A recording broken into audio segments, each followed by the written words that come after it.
하나님 말씀은 사무엘상 18장 6절부터 14절까지 보겠습니다. 구약성경 439페이지입니다. 사무엘상 18장 6절부터 14절까지 제가 한 절, 여러분이 한 절 교독하겠습니다. 무리가 돌아올 때 곧 다윗이 블레셋 사람을 죽이고 돌아올 때에 여인들이 이스라엘 모든 성읍에서 나와서 노래하며 춤추며 소거와 경쇠를 가지고 왕 사울을 환영하는데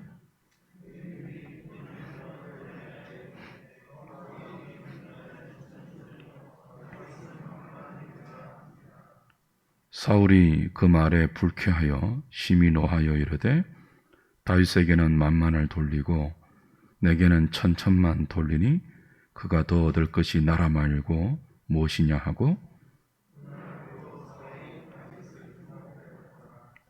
그 이튿날 하나님께서 부리시는 악령이 사울에게 힘있게 내림에 그가 집안에서 정신없이 떠들어대므로 다윗이 평일과 같이 손으로 수금을 타는데 그때에 사울의 손에 창이 있는지라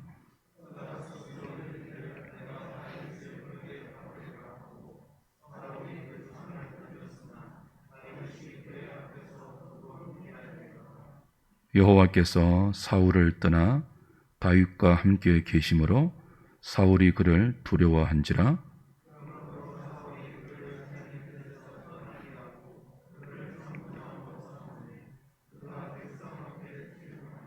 같이 보겠습니다. 다윗이 그의 모든 일을 지혜롭게 행하니라 여호와께서 그와 함께 계시니라.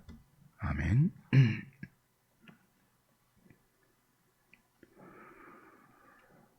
브래드 피트와 모건 프리만이 주연한 세븐이라는 영화가 있습니다.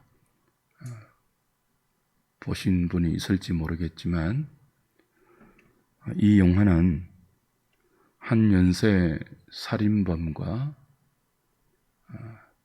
두 형사가 그를 추격하는 과정이 치밀하게 그려집니다.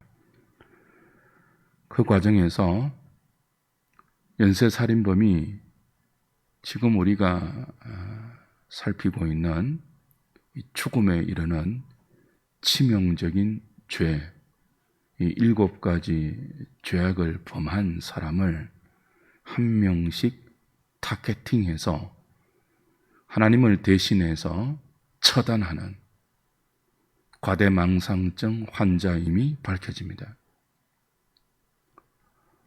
오래전에 그 영화를 보았는데요. 이 설교를 준비하면서 그 영화가 갑자기 생각이 났어요. 그래서 이런 생각을 해보았습니다. 만약 그 과대망상증 환자, 일종의 종교망상증이죠. 그 정신병자가 저를 죽이려고 한다면 이 7가지 죄의 목록 가운데 무엇이 해당되어서 죽어야 할까? 그런 생각을 하게 되었습니다. 만약 그 연쇄 살인범이 여러분을 추격한다면 여러분은 무슨 죄로 그 살인범의 살해 대상이 되겠습니까? 교만, 시기, 분노, 탐심, 탐식, 게으름, 정욕, 초대 사막의 교부들과 교회의 역사가 죽음에 이를 정도로 치명적인 죄라고 규정했던 이 7가지 죄의 목록 가운데 여러분은 어디에 해당되겠습니까? 곰곰이 저를 생각해 보니 이 7가지 중에서 하나도 해당되지 않는 것이 없더라고요. 조금이라도 다 해당이 되어요. 결국 인생은 죽어 마땅한 죄인입니다. 그 연쇄 살인범이 하나님을 대신해서 이 죄를 지은 사람들을 처단했지 않습니까? 주께서 은혜로 우리를 가려서 죽어야 할 그 자리에 독생자를 세워 우리의 모든 죄를 대속해 주셨기에 망정이지, 그렇지 않고 행한 대로 우리의 죄대로 엄중하게 다 물으시고 갚으신다면 그 공의로운 하나님의 눈앞에서 벗어날 자가 어디 있겠습니까? 그 과대망상증 살인범이 죄인들을 추격하는 것과는 비교할 수 없이 하나님의 추격은 벗어날 수 없는 그런 엄밀한 추격 아니겠습니까?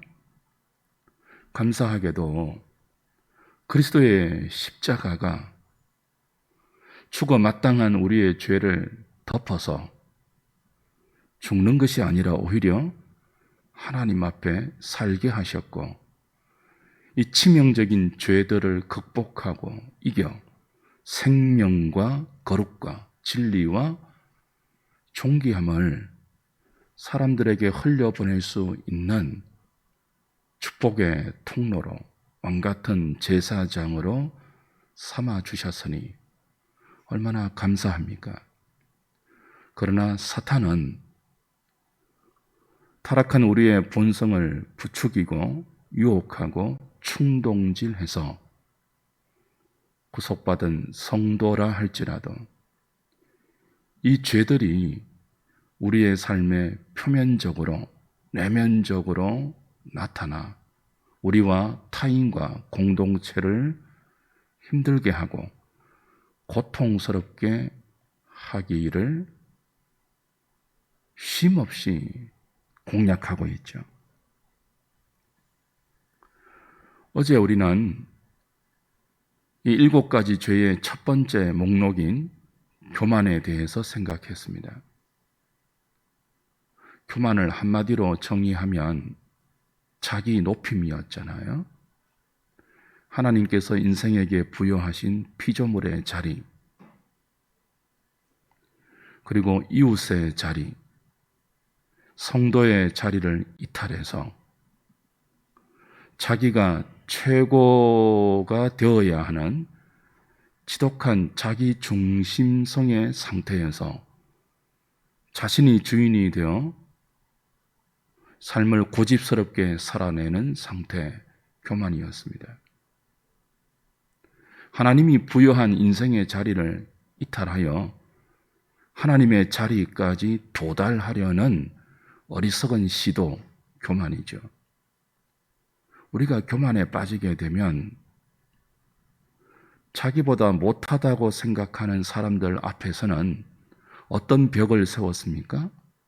우월감의 벽, 멸시의 담을 세워서 과시하고 자랑하고 우쭐댑니다. 반대로 자기보다 탁월하거나 높거나 더 낫다고 생각하는 사람들 앞에는 열등감의 벽, 그 열등감이 우리를 부추기는 시기와 질투의 담을 쌓게 됩니다. 오늘 아침은 이 시기에 대해서 치명적인 7가지 죄의 두 번째 리스트이죠. 시기에 대해서 생각을 하겠습니다.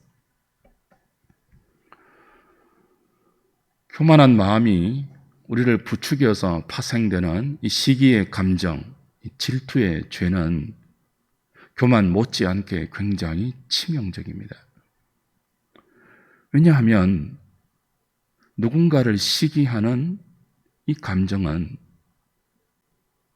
하나님의 은혜로 처리되지 않고 우리 안에 계속 지속될 때는 반드시 미움과 정오로 연결됩니다. 시기가 파생하는 미움과 정오는 굉장히 폭발적이고 파괴적인 에너지를 갖고 있습니다. 오늘 함께 읽었던 이 본문을 보면 7절에 사울의 귀에 블레셋의 골리앗을 물리치고 개선하는 다윗을 칭송하는 여인의 소리들이 들립니다. 7절을 다시 보실까요? 여인들이 뛰놀며 노래하여 이르되 사울이 죽인 자는 천천히요 다윗은 만만이로다 한지라. 이 말을 듣고 사울의 마음이 상합니다.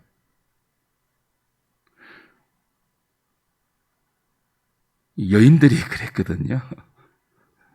여기 앉아있는 우리 자매님들, 여자 성도님들, 남성도 그렇지만 어떤 면에서는 여인들이 더 비교하는 말들을 많이 하는 것 같아요. 여인들이 이르되 뛰놀며 노래하여 이르되, 굳이 이렇게 비교하지 않아도 안 됩니까? 사울을 칭찬하려면 사울만 칭찬하고, 골리앗을 죽이고 개선하고 있는 다윗을 노래하려면 다윗만 노래하면 되지, 왜 꼭 두 사람을 대조합니까? 사울이 죽인 자는 천천인데 다윗은 만만을 죽였다. 이 소리를 듣고 기분 나쁘지 않는 사울이 있겠습니까? 여러분이 사울이라면 기분 안 나쁘겠어요? 그러니까 우리가 말을 좀 조심해야 돼요. 특별히 부모들이 자식들을 대조하고 평가해서 말하는 것, 어린아이의 마음에 큰 상처를 생기게 할 수 있죠. 이 말을 듣고 사울의 마음이 상해요. 그리고 그 상한 마음에 사탄이 틈타여 시기와 질투로 연결됩니다. 8절을 보십시오. 사울이 그 말에 불쾌하여 심히 노하여 이르되 다윗에게는 만만을 돌리고 내게는 천천만 돌리니 그가 더 얻을 것이 나라 말고 무엇이냐 하고, 심히 불쾌하고 그래서 심히 분노했다 그럽니다. 이 사건 이후로 사울의 생이 변질됩니다. 이상한 방향으로 진행됩니다. 사무엘상 9장을 보면 사울이 아버지가 잃어버린 암나기를 찾다가 하나님의 선견자를 만납니다. 그때 사울이 얼마나 예의 있게 행동했는지 모릅니다. 심지어 사무엘이 사울을 왕의 후보로 기름 부으려고 할 때 나는 합당치 않습니다. 나는 도무지 이 자리를, 이 직위를 감당할 수 없습니다. 라고 사양한 겸손한 모습까지 보입니다. 왕이 되고 나서도 몇 차례에 걸친 전쟁을 수행하면서 그가 보인 탁월한 리더십, 통솔력, 그리고 놀라운 지략을 보여줍니다. 사무엘이 사울을 평가할 때 얼마나 긍정적으로 평가했습니까? 뛰어난 자질을 갖춘 사람이 사울입니다.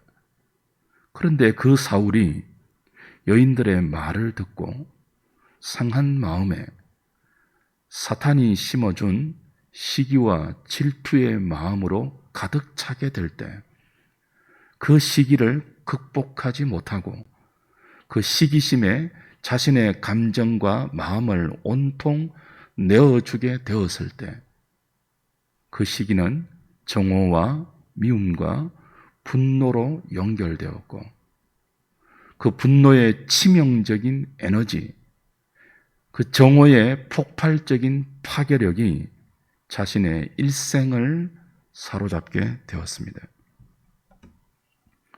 여러분도 그런 경험이 있을 거예요.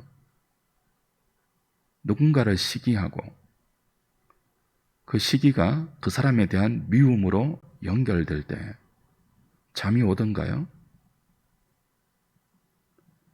주야로 하나님의 말씀을 묵상하는 복 있는 존재가 성도입니다. 그런데 시기가 우리의 감정을 사로잡게 되면 주야로 그리스도의 말씀을 묵상하는 것이 아니라 밤낮으로 내가 시기하는 그 사람을 묵상하죠. 그 사람을 묵상하다 보니 그 사람에 대한 미움과 정오가 나를 사로잡게 되죠. 그때부터 우리는 미움의 포로가 됩니다. 정오의 노예가 됩니다. 여러분 아시지 않습니까? 미움이 얼마나 폭발적인 에너지를 가지고 우리의 삶을 이끌어 갑니까? 정오가 파괴적인 에너지를 가지고 우리를 이끌어가는 자리는 나를 고통과 비참함과 죽음의 자리로 이끌어가는 것입니다. 본문 9절을 다시 보십시오. 그날 후로 사울이 다윗을 주목하였더라 라고 했습니다.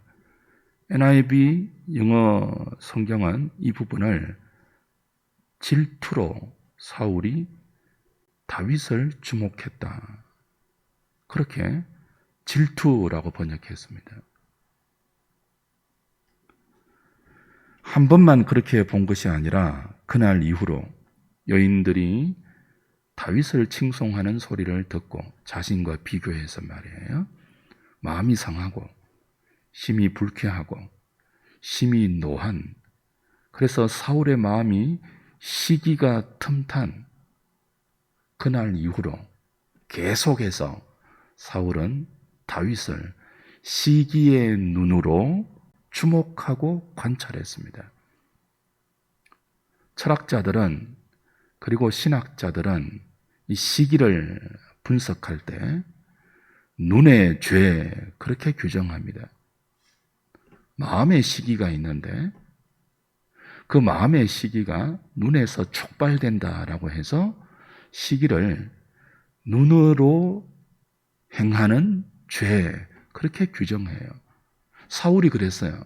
그날 이후로 사울은 계속 다윗을 시기의 눈으로 관찰하고 자세히 주목했습니다. 왜 그랬겠습니까? 죽기를 바랬던 거예요. 죽이고 싶었던 거예요. 그 사람이 죽어야 내가 마땅한 칭송을 받고 인정을 받고 그 사람이 있는 그 자리에 갈 수 있다는 잘못된 판단 때문이죠.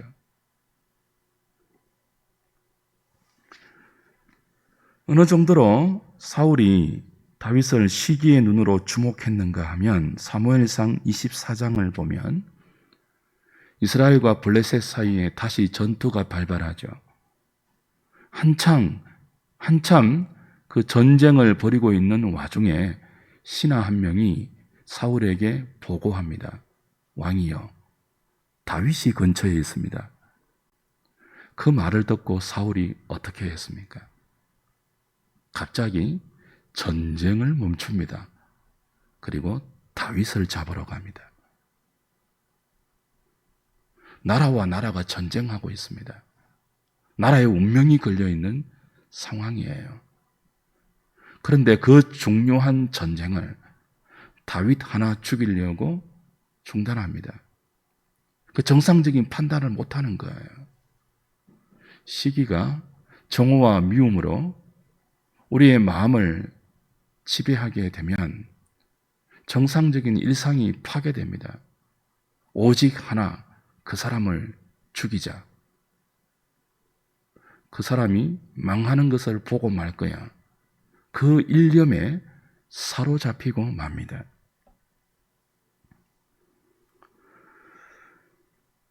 시기가 이렇게 파괴적인 에너지를 갖고 있기 때문에 그 파괴력은 결국 자신이 주목하여 보는 상대방이 아니라 자신에게로 돌아옵니다. 여러분 잘 아시죠? 모차르트와 살리에르, 천부적인 재능을 가진 모차르트의 재능을 살리에르가 시기하고 질투했습니다. 모차르트를 끌어내려야지만 궁중음악가인 자신의 명성과 자신의 위치가 다시 온 세상 가운데 떨칠 수 있는데 천재 모차르트가 자신 앞에 버티고 있는 거예요. 그래서 그 모차르트를 향한 시기가 살리에르의 마음에 침투하고 그 시기와 질투를 극복하지 못한 채 미움과 정오를 키워가는 순간부터 살리에르의 삶은 이상하게 변질되고 치명적으로 진행되게 됩니다. 그리고 마침내 살리에르는 미치게 됩니다. 하나님을 향하여 원망의 말을 품어대죠. 하나님, 왜 모차르트에게는 천부적인 재능을 주시고 나에게는 주시지 않습니까? 하나님을 저주합니다. 어떻게 버틸 수가 있겠습니까? 미쳐버립니다. 그리고는 결국 자살로 자신의 끔찍한 생을 마감하죠. 사울도 그랬습니다. 10절 보십시오.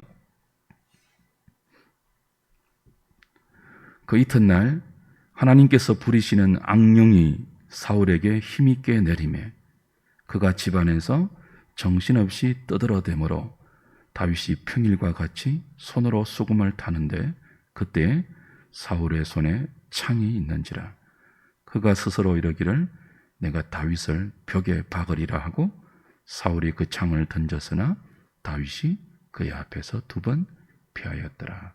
여호와께서 사울을 떠나 다윗과 함께 계심으로 사울이 그를 두려워한지라. 하나님께서 사울을 떠났습니다. 그리고 악령이 임했습니다. 그 악령이 사울을 계속 충동질하죠. 다윗을 죽여야 네가 산다.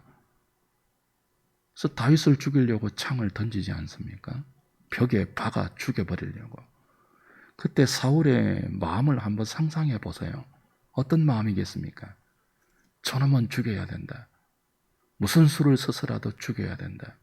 어떻게 죽인다고요? 그냥 죽여서는 성이 차지 않아요. 창을 던져 벽에다가 그를 박아서 죽여야지만 심성이 풀릴 정도로 사울의 마음은 분노로 가득 차고 미움과 정오로 부글거리고 있습니다. 악신이 그랬어요. 악령이 그의 마음을 충동질했어요. 시기와 질투와 정오와 미움으로 가득한 사울과 성령이 함께 계실 수 없으므로 하나님이 사울을 떠납니다. 이것이 시기가 가지고 있는 치명적인 죄의 파괴성입니다. 하나님이 더 이상 우리와 함께 계시지 못할 정도로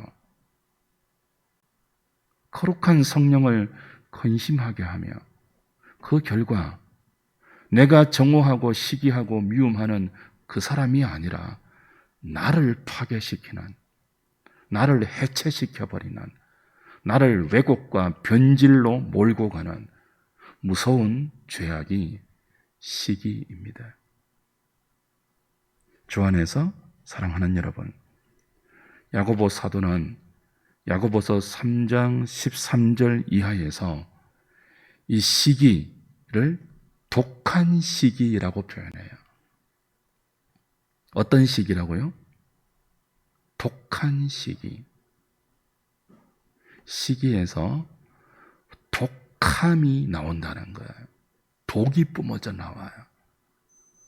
그 독한 시기가 다툼을 유발시키죠. 그리고 야고보 사도는 이 독한 시기와 다툼을 위에서 나는 지혜가 아니라 땅의 지혜, 정욕적인 지혜, 귀신이 주는 마귀적인 지혜라고 우리에게 가르치고 있습니다. 마귀가 하는 일이 무엇입니까? 우리를 충동하는 것입니다.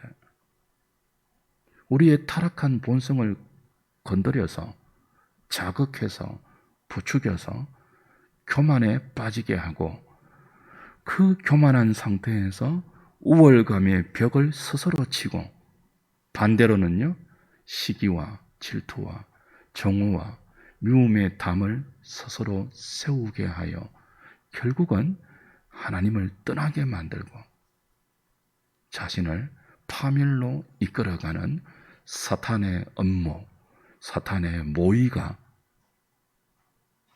무서운 시기의 정상입니다. 주 안에 사랑하는 여러분, 어떻게 이 시기를 극복할 수 있을까요? 나를 파괴시키는 이 치명적인 죄성이 우리 안에도 다 있지 않습니까? 어떻게 극복할 수 있을까요? 시기의 뿌리가 교만이라고 했죠. 교만을 내려놓는 것이 사실은 정답입니다. 교만이 무엇이라고 했습니까? 자리를 이탈하는 것입니다. 하나님께서 우리에게 부여하신 성도의 위치, 피조물의 위치, 이웃의 자리, 그 자리를 벗어나 자신이 하나님처럼 높아지려고 하는 자기 중심성,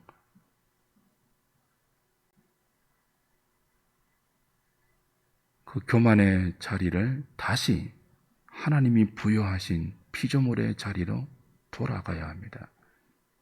이웃의 자리로 돌아가야 합니다. 성도의 자리로 돌아가야 합니다. 그때 사촌이 땅을 사도 배가 아프지 않을 수 있는 지체의식이 생깁니다. 시기는 다른 사람이 잘 되는 것을 배가 아파하는 것이잖아요. 저 사람 때문에 내가 잘 되지 못한다는 그릇된 감정과 판단이잖아요. 성령께서 우리를 주관하시면 정반대의 의식, 하나님이 우리 인생에게 부여하신 그 올바른 자리에서 이웃을 이웃으로 대하고 경쟁자가 아니라요, 원수가 아니라요, 함께 살아야 할 지체로 대하게 됩니다. 지체의식을 가지면 그 사람이 잘 되면 나도 유익한 것 아닙니까? 그 사람이 높임 받으면 그 혜택이 나에게도 돌아오는 것 아닙니까? 그 사람 때문에 내가 망하는 것이 아니라 그 사람 때문에 함께 흥할 수 있는 것 아닙니까? 그게 지체의식이잖아요. 교회는 그리스도의 몸입니다. 성도는 그 몸의 한 지체입니다. 우린 그리스도의 몸이고 누구는 눈, 누구는 손, 누구는 발, 누구는 다리 모두 같은 한 지체입니다. 한 지체가 아프고 상하면 모두가 아프고 고통스럽습니다. 한 지체가 영광을 얻으면 그건 그 몸의 모두의 영광입니다. 시기하고 질투하고 경쟁해야 할 대상이 아닙니다. 우린 함께 권면하며 축복하고 함께 표대를 향하여 그리스도가 주신 부르심의 소망을 붙들고 하나님께 나아가야 할 믿음의 동력자들입니다. 동지이고 가족이고 지체들입니다. 시기하는 마음이 잠깐씩 스쳐 지나갈 수는 있습니다. 그때마다 기도하십시오.